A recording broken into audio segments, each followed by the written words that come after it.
Listen to me. Your life is not shaped by your dreams. It's shaped by what you do every single day. Not what you intend to do. Not what you talk about doing. What you repeatedly do when nobody is watching. That routine you're casually living in right now. That's not neutral. It's voting. Every day. For the future you're going to wake up in. And most people don't realize it until it's too late. So let me speak to you directly.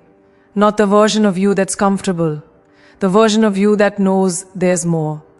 Your routine is telling the truth about you long before you ever open your mouth. It's speaking when you're silent. It's testifying when you're tired. It's revealing who you really are beneath the goals you post, beneath the affirmations you repeat, beneath the dreams you say you're chasing. Because the truth is this, ambition talks loud, but routine speaks last. You can say you want more, you can believe you deserve more, you can even feel destined for more, but if your daily actions don't agree, your future won't either. The mirror never lies.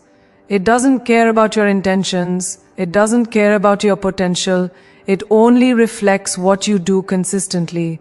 And every morning you wake up, your routine looks back at you and says, this is who you are becoming.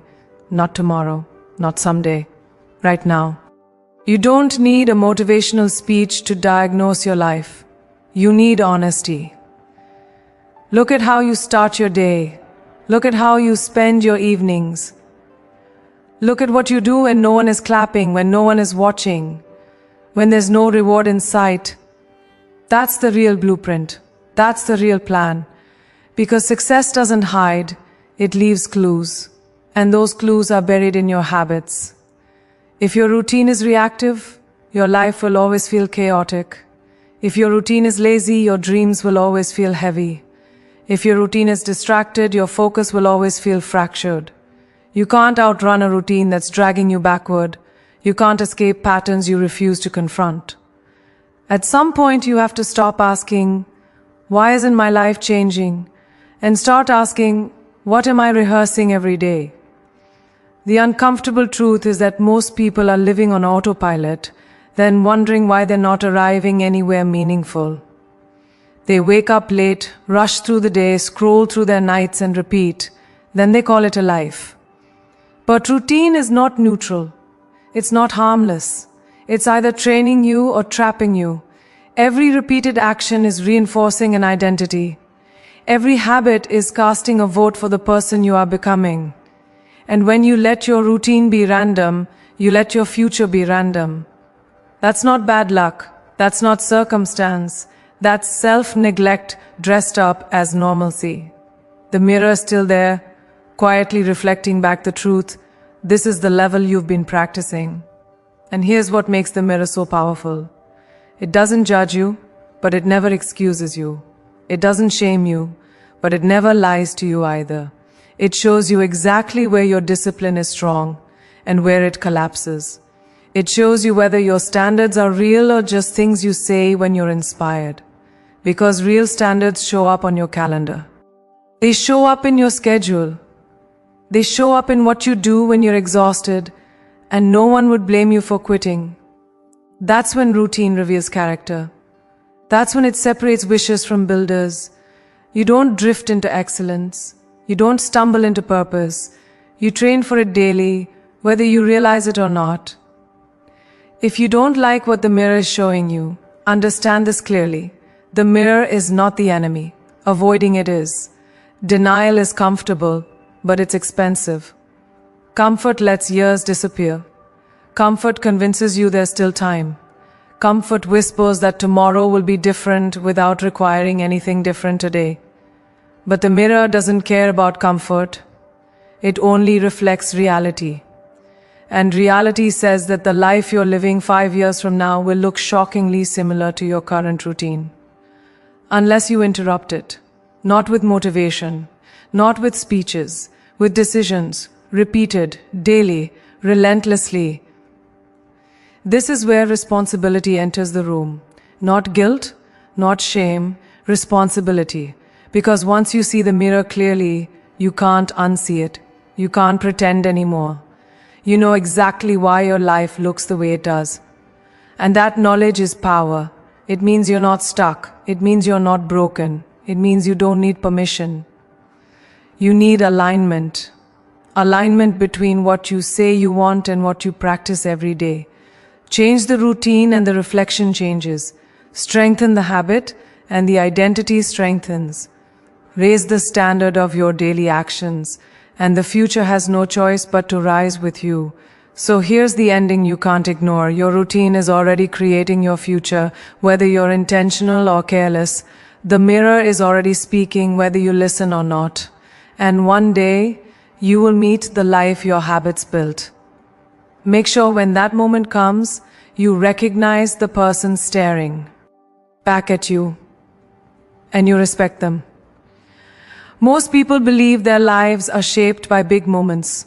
One decision, one opportunity, one breakthrough that changes everything. That belief is comforting because it removes responsibility from the present moment. But the truth is far less dramatic and far more dangerous. Lives are not destroyed in explosions, they erode in silence. It's the small choices that carry the heaviest consequences, the ones you barely notice because they feel harmless. The extra hour of sleep instead of the early start.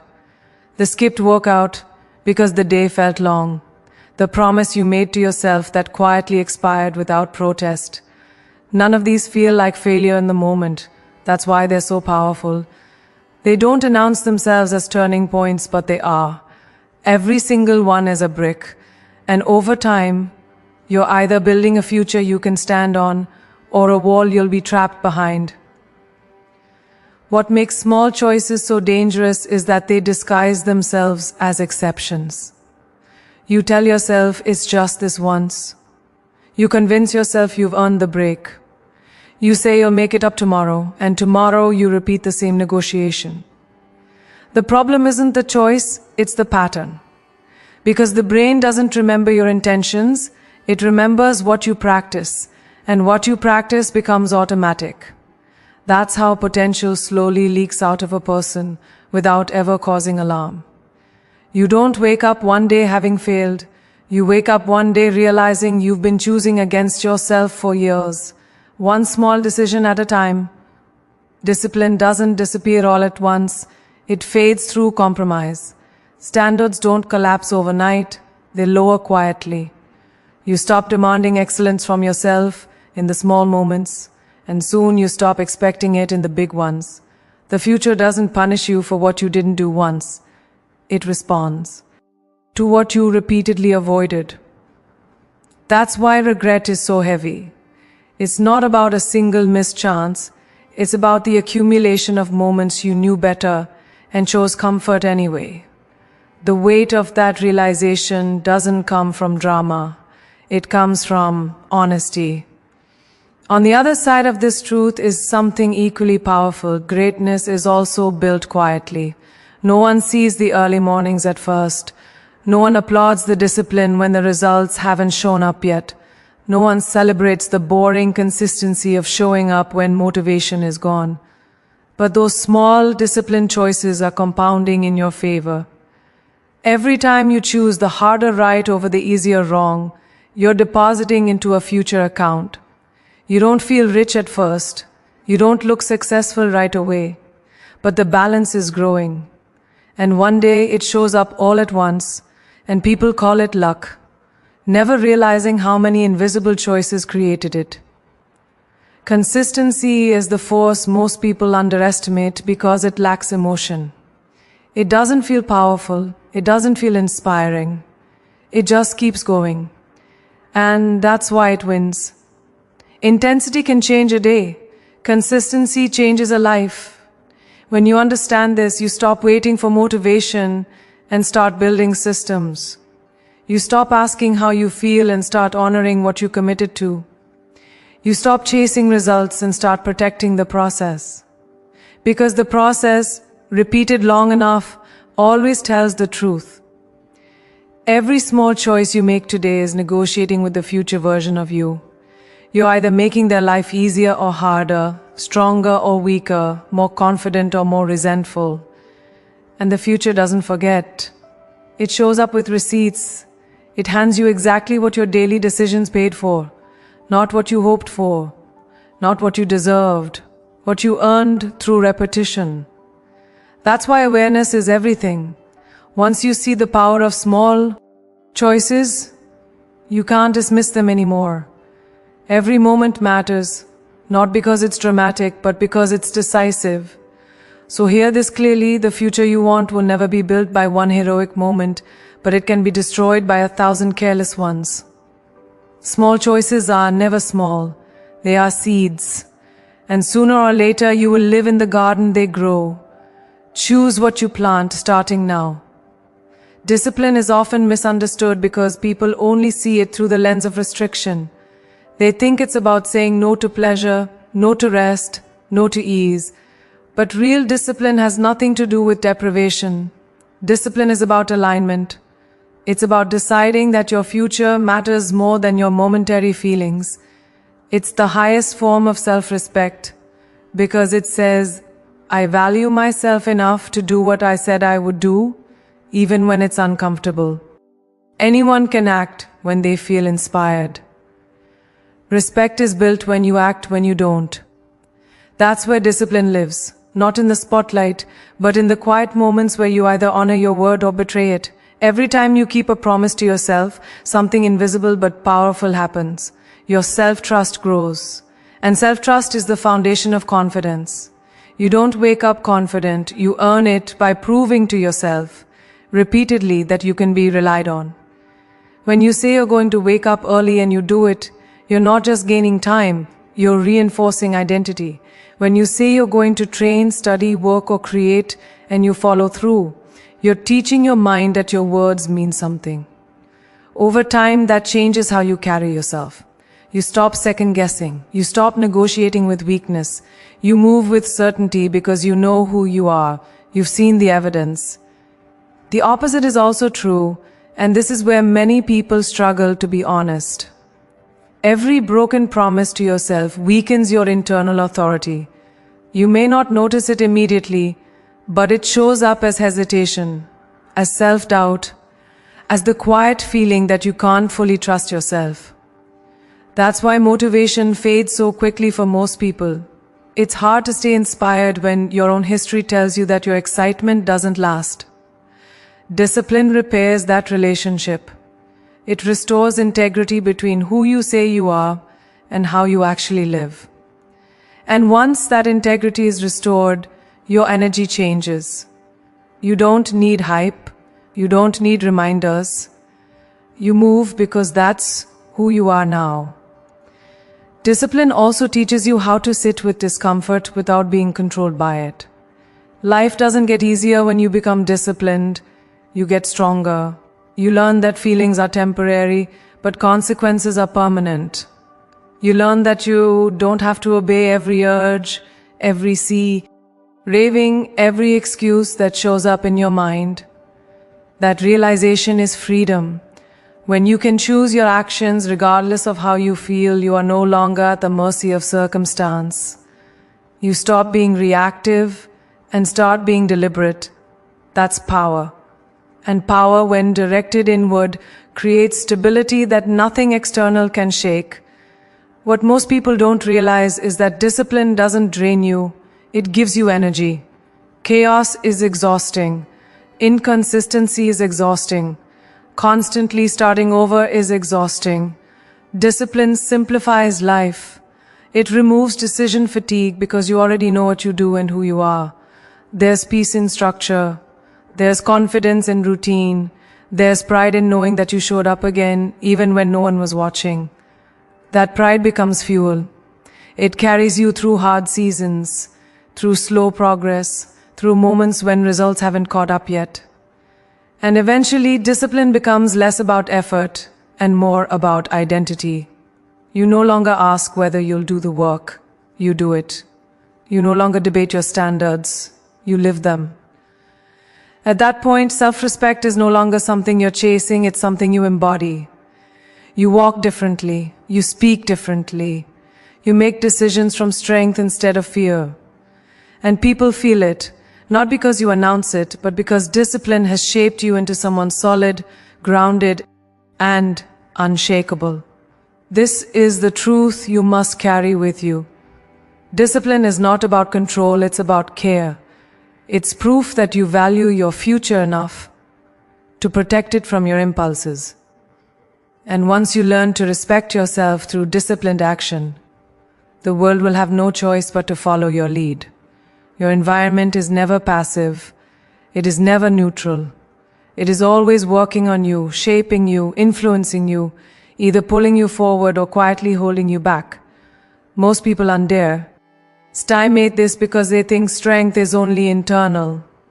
They believe if their mindset is strong enough, they can survive any surroundings. But even the strongest mind weakens when it is constantly fed noise, negativity, and distraction. What you see every day programs what you think is possible. What you hear every day shapes what you believe is normal. What you allow around you becomes what you tolerate within you. And over time, tolerance becomes identity. You don't rise in spite of your environment. You rise or fall because of it. Look closely at what surrounds you. Not just the physical space, but the mental and emotional atmosphere you live in. The conversations you entertain, the content you consume, the people you give access to your time and energy. If your environment is loud, your thoughts will be scattered. If it's chaotic, your focus will be fragile. If it's complacent, your ambition will slowly suffocate. You can't expect clarity in a space that rewards distraction. You can't expect growth in a place that normalizes stagnation. The environment always wins in the long run, not because you're weak, but because repetition is powerful. This is why people with big dreams often feel tired, confused, or stuck. They're trying to build a future in an environment designed to maintain the past. They say they want more, but they stay surrounded by habits, voices, and routines that pull them back to who they used to be. And every day becomes a battle, not because the goal is impossible, but because the environment is misaligned. When your surroundings don't support your standards, you're forced to fight yourself constantly. That's exhausting. And exhaustion eventually leads to surrender. Not dramatic surrender, quiet surrender. Settling, adjusting expectations, convincing yourself that this is just how life is. But here's the shift that changes everything. You don't have to fight harder. You have to design smarter. When your environment is aligned with your goals, discipline becomes easier. Focus becomes natural. Growth becomes inevitable. You stop relying on willpower and start relying on structure. You place reminders of who you want to become where you can't ignore them. You remove temptations that weaken you. You limit exposure to things that drain you, not because you're afraid, but because you're intentional. You don't need to prove strength by surviving chaos. Real strength is creating conditions where you can thrive. This also applies to people, and this is where it gets uncomfortable. Not everyone who's familiar is good for your future. Not everyone who's been with you deserves to go where you're going. Some people keep you grounded. Others keep you small. If every time you talk about growth, someone responds with doubt, sarcasm, or fear, that voice will eventually live in your head, even when they're not around. You don't have to hate them. You don't have to fight them. But you do have to choose your proximity wisely. Access is influence, and influence compounds. When you intentionally shape your environment, something powerful happens. You begin to change without forcing it. You start thinking clearer, acting sharper, expecting more from yourself. Your standards rise because your surroundings demand more from you. Excellence stops feeling foreign and starts feeling familiar. That's not an accident, that's design. You didn't magically become disciplined. You removed what was distracting you. You didn't suddenly gain confidence. You surrounded yourself with proof that growth is possible. You didn't stumble into consistency. You built a space where consistency is the default. So remember this. If you want to change your life, don't just look inward, look around. Your environment is either building the future you want or at least stealing it from you. Protect it, shape it, choose it with intention.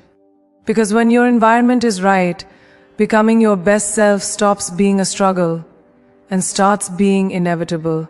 Pain is unavoidable. No matter who you are, no matter where you come from, no matter what you believe about yourself. Pain is part of the human experience. The difference between those who grow and those who stay stuck is not the absence of pain, but the choice of it. Too many people spend their lives trying to avoid discomfort, not realizing that avoidance has a cost. Comfort feels good in the moment, but it quietly charges interest, and that interest is paid in regret. You can delay the work, delay the effort, delay the discipline, but you can't delay the consequences forever. They always arrive. Always. The pain of discipline is sharp, but it is brief and purposeful. It demands something from you in the moment, your effort, your focus, your humility. It asks you to wake up when you don't feel like it, to push when your body resists, to stay committed when results are slow. That pain has direction. It's moving you somewhere. It's shaping you into someone stronger, more capable, more resilient. And as hard as it feels, it fades once the work is done. You finish the task, you complete the session, you show up again, and with each repetition, the pain loses its power over you. The pain of regret, on the other hand, doesn't fade.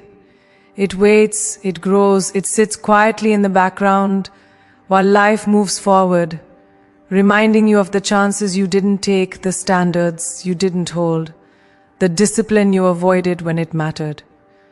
Regret doesn't scream, it whispers. It shows up in moments of stillness, late at night, early in the morning, when you see someone else living the life you once imagined for yourself. That pain has no direction. It doesn't build you, it only drains you. And the longer you live with it, the heavier it becomes. Most people don't realize they are choosing regret until it's already chosen them. They think they're choosing rest or ease or balance. But what they're really choosing is postponement. And postponed effort doesn't disappear, it transforms. It turns into frustration, into self-doubt, into the quiet belief that maybe they just weren't meant for more. That belief is born from unchosen discipline, from the pain you were unwilling to feel early, now demanding to be felt later. This is the trade no one talks about, but everyone pays. When you accept that pain is part of the path, something shifts inside you. You stop asking how to avoid it and start asking which pain is worth it. You realize that temporary discomfort is a small price for long-term freedom. That sweating now is better than suffering later. That being uncomfortable today is better than being disappointed tomorrow. And with that realization comes clarity. The excuses lose their power. The fear loses its grip. Because you understand that there is no painless path forward, only a purposeful one. Choosing the pain of discipline is choosing self-respect. It's choosing growth over comfort, truth over illusion, strength over ease. It's choosing to carry the weight now, so you don't have to carry regret later. And the more often you make that choice, the more capable you become of handling life's challenges. Pain no longer scares you, it sharpens you. It no longer stops you, it prepares you. And eventually, what once felt unbearable becomes your training ground. Here is the truth you must remember: pain will come either way. The question is not whether you will suffer, but why. Choose the pain that builds you, not the pain that haunts you. Because in the end, discipline may cost you comfort, but regret will cost you everything.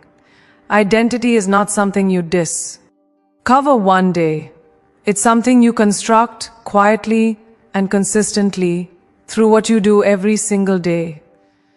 Most people wait for confidence, clarity, or motivation to show up before they change, not realizing that those qualities are not prerequisites, they are outcomes.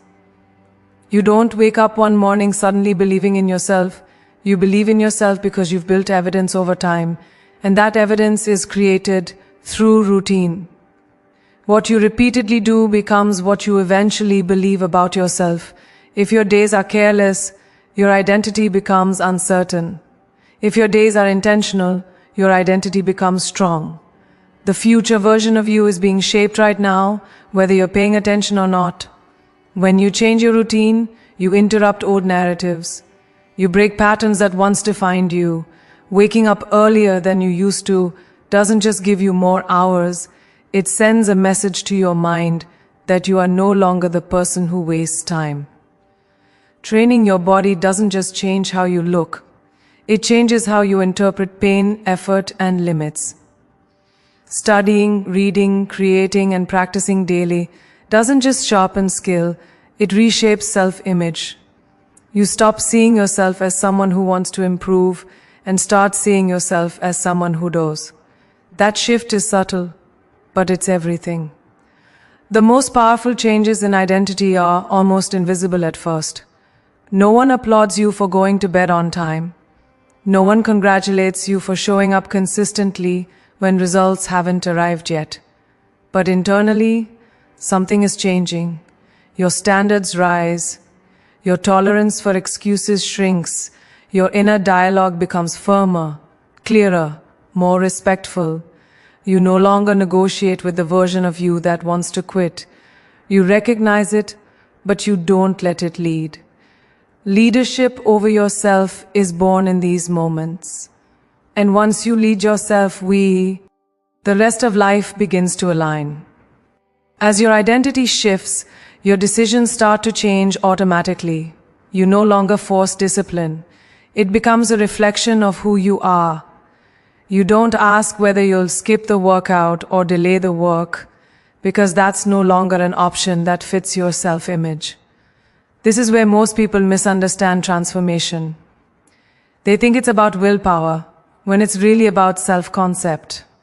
You always act in alignment with who you believe you are. Change that belief and behavior follows naturally. That's why routines are so powerful. They bypass motivation and rewrite identity directly. With a stronger identity comes a different relationship with fear and failure. You stop seeing setbacks as proof that you're not capable and start seeing them as part of the process. You don't collapse under pressure. You adapt. You don't retreat from challenge. You lean into it. Because your routine has trained you to trust yourself. You've seen what you can do on your worst days. You've proven your resilience through repetition. That kind of confidence doesn't shout. It doesn't need validation.